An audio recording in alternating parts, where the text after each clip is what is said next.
नाजरीन, सियासत में दशनाम तराजी, जिनसी स्कैंडल ये रोज़े अव्वल से ही है। रोमन अम्पायर, जुलियस सीजर, मिस्र सी कुलपत्रा, ईरानियन अम्पायर्स, इसी तरह अगर पाकिस्तान में भी आ जाएं तो मोहतरमा फातिमा जिन्ना ने भी जब इलेक्शन लड़ा था तो उस पर भी इल्ज़ामात लगाए गए थे, इंतहाई नज़ीबा बेहुदा। और फिर जब 2002 में यानी इलेक्शन हुआ तो उस वक्त भी उससे पहले सियासतदानों पर, क्योंकि वो फौजी दौर था, गैर आइनी दौर था, तो मुशर्रफ दौर था, उसमें ज़हीरुद्दीन बाबर ने पार्लियामेंट से बाज़ार हुस्न तक किताब लिखी जिसमें सियासतदानों को बाकायदा बदनाम किया गया।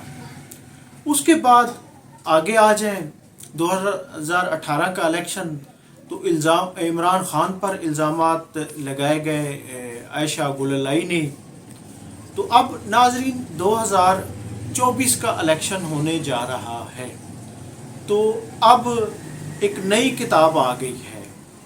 जी हाँ, ये किताब बल्कि 18 के इलेक्शन से पहले रिहाम खान ने भी एक किताब लिखी थी जिसमें इमरान खान को यानी कि उसमें बहुत ज़्यादा सच झूठ तो अल्लाह ही बेहतर जानता है, पर उसमें बहुत ज़्यादा नज़ीबा इल्ज़ामात, जिनसी स्कैंडल उन पर यानी वो किए गए थे। तो अब 2024 का इलेक्शन है और इमरान खान के ख़िलाफ़ एक और किताब मार्केट में आ गई है। जी हाँ, अदाकारा हाजरा खान पानेज़ई जिनका ताल्लुक़ क्वेटा से है, उन्होंने एक किताब वेयर द ओपिनियम ग्रोज लिखी है जिसमें इमरान खान पर इंतहाई नाज़ेबा तहलका खेज़ इल्ज़ामात यानी आयद किए गए हैं। यानी कि हालांकि इस टाइम इमरान खान तो जेल में है लेकिन सोशल मीडिया पर एक कोहराम बरपा है, बहुत ज़्यादा उस पर हैरत का भी इजहार किया जा रहा है क्योंकि ये किताब जिसमें यानी कि उसने हाजरा खान ने अपनी बायोग्राफ़ी के तौर पर लिखी है।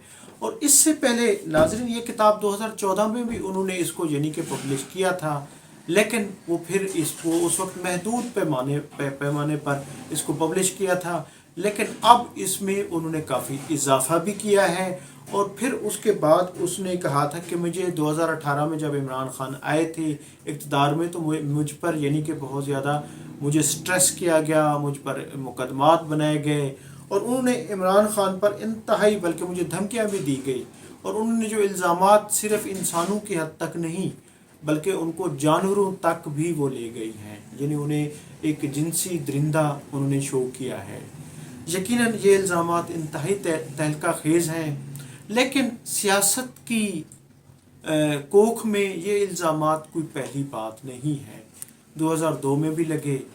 और फिर ये है कि क्या इमरान खान के फॉलोअर्स उनको छोड़ गए हैं या उनका ग्राफ नीचे आ गया है, ये तो खैर इलेक्शन ही बताएंगे। क्योंकि 2018 के इलेक्शन से पहले आयशा गुललाई, रिहाम खान की किताब भी आई, आयशा गुललाई ने इल्ज़ामात ऐड किए अपना टेक्स्ट का उसके, लेकिन उसके बावजूद इमरान खान जीत गए थे। लेकिन अब की बार लगता है कि सूरत हाल बदल चुकी है और नाजरीन ये इल्ज़ामात, ये जिनसी स्कैंडल ये रोज़े अव्वल से जारी है।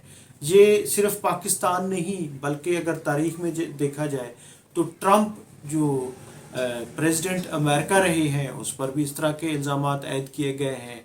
उससे पहले कई अमरीकी सदूर पर भी इस तरह के इल्ज़ामात, इवन के बिल क्लिंटन पर भी मोनिका लेविंस्की का एक इल्ज़ाम ऐड किया गया था जिसकी उन्होंने बाद में अदालत में बाकायदा माफ़ी मांगी थी।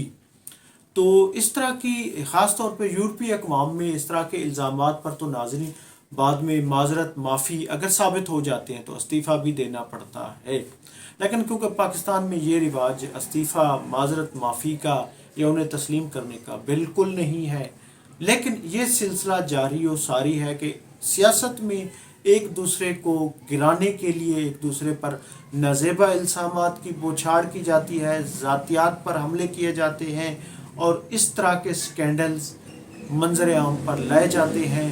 बल्कि ये हर जमात में मुख्तलिफ लोगों पर, उनके लीडरान पर इस तरह के इल्ज़ामात ऐड करना, सच झूठ ये एक अलग कहानी है।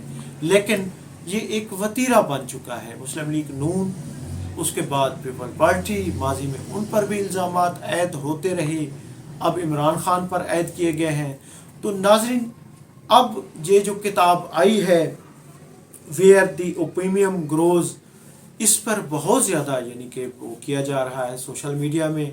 تو یقیناً ہاجرہ خان جو ایکس اداکارہ ہیں، لندن میں بھی رہی ہیں، اور وہ اتنی کوئی بڑی اداکارہ بھی نہیں ہیں، جو خود اس میں اپنی کتاب میں تسلیم بھی کر رہی ہیں کہ میرا 2010-11 میں عمران خان سے ایک معاشقہ یا ایک تعلق رہا، اور پھر اس کے بعد وہ نازیبہ الزامات یعنی کہ بہت زیادہ لگا رہی ہے.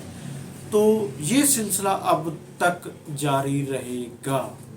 میں ہوں عبدالرؤف روفی اور آپ دیکھ رہے تھے تاریخ نامہ. بہت شکریہ. Thank you. اللہ حافظ.